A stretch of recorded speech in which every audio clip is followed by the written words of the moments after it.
안녕하세요. 밀린 거 다 한꺼번에 다 합니다. 오늘 철야 노동자. 민주주의를 누가 흔드는가? 이게 처음이고요. 두 번째 이야기는 정몽원 회장에게 만두는 무엇인가? 하나하나 가보겠습니다.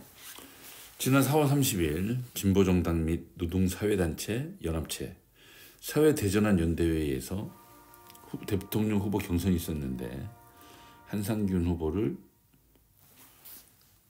권영국 후보가 제치고 당선이 됐습니다. 너무도 뻔한 조기 대선. 국민의힘은 김문수를 제끼고 한독수를 내세울 것 같죠. 그리고 민주당은 이재명 후보. 너무 뻔하지 않습니까? 여기에 이준석. 너무 뻔한 이런 내용이, 이런 후보들과 달리 새로운 목소리는 권영국 후보와 진보당 김재현 후보에게 주어졌습니다. 하지만 안타깝게도 어제인가요? 김재현 후보는 사퇴를 했죠. 그래서 이제는 권영국 후보가 유일하게 노동자 서민의 이야기를 할 것으로 보여집니다. 이 민주주의는 민중의 자기 통치라고 하죠. 근데 우리나라의 엘리트 권력은 민중의 자기 통치를 거부합니다. 87년 6월 민주화 투쟁에도 불구하고 우리가 얻은 것은 대통령 직선제였습니다. 대통령을 국민이 뽑는 것만으로 민주주의를 쟁취할 수 없다는 것은 그 당시 전두환의 후계자 노태우 당선으로 확인됐고, 또 윤석열로 확인됐습니다. 이 대통령 직선제는 또 다른 독재자를 뽑을 수도 있다. 이것이 지금 우리 민주주의의 이 한계이죠. 오류이자 한계입니다.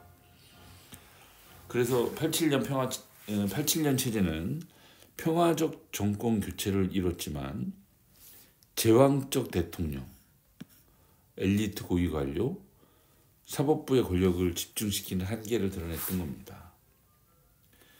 정권의 마름이자 산안개 역할을 하는 검찰이 그 증거고, 김영삼 정권부터 윤석열 정권까지 역대 정권에서 고위 관료를 두루 지낸 한독수도 그 증거입니다.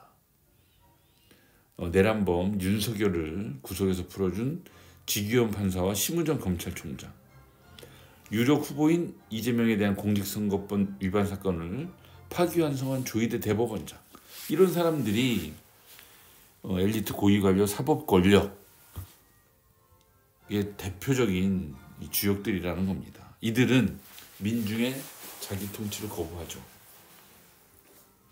정치에서는 노동자 민중이 소외됩니다. 2002년에 대통령 선거에 나섰던 권영길 후보, 살림살이 좀 나아지셨습니까? 라는 한마디가 서민의 마음을 심금을 울렸죠. 이렇듯 국민의 삶을 보살피는 것이 정치입니다. 엘리트 권력의 상징이라고 할 수 있는 기득권 양당 체제에는 국민의 삶이 관심이 없습니다. 그래서 정치는 실종되고 대결만 남은 것이다. 그리고 정치의 사법화, 사법의 정치화가 이어지는 것이다 라고 봅니다. 선출되지 않는 사법 권력에 힘을 몰아준 것은 결국 기득권 양당이다. 문재인 정부는 적폐청산을 검찰한테 맡기면서 모든 권한을 밀어줬죠. 그래서 여기에서 이제 윤석열이 탄생한 거 아닙니까? 그리고 국민의힘은 이 윤석열을 대통령 후보로 세움으로써 권력의 정점에 오를 수 있도록 만들었죠. 민주당과 국민의힘의 합작품이라고 해도 과언이 아닙니다. 기득권 양당의 정치에는 노동자 민중은 없다는 뜻입니다. 조희대는 대선판을 흔들고 서울고법은 재판 일정을 대선 이후로 미뤄서 사법 정의와 공정을 다시 얘기하죠. 노동자 민중을 농락하는 세력이 과연 누구인지 분명히 봐야 할 것입니다. 정몽원 회장에게 만두는 과연 무엇일까요?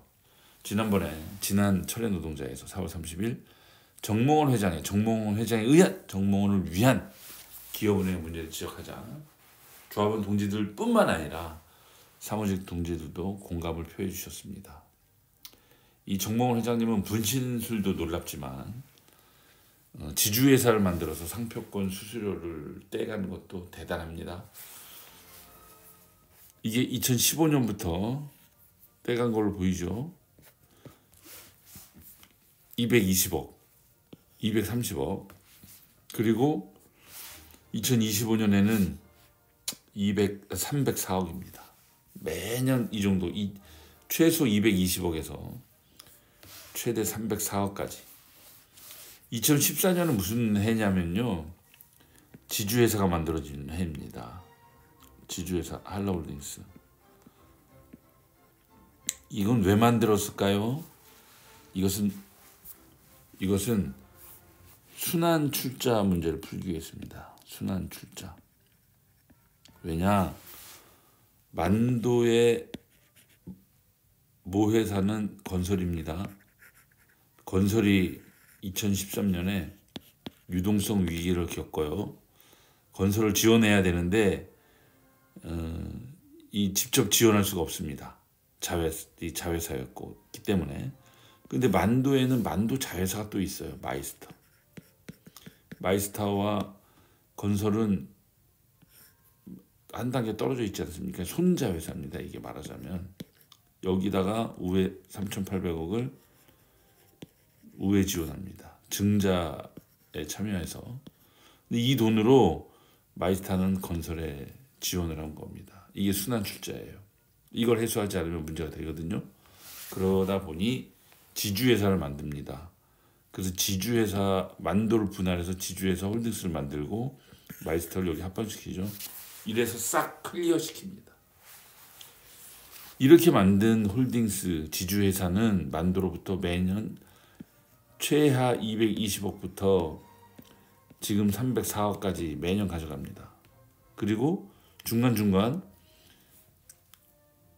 한라건설에서도 가져가고 클레모브에서도 가져갔어요.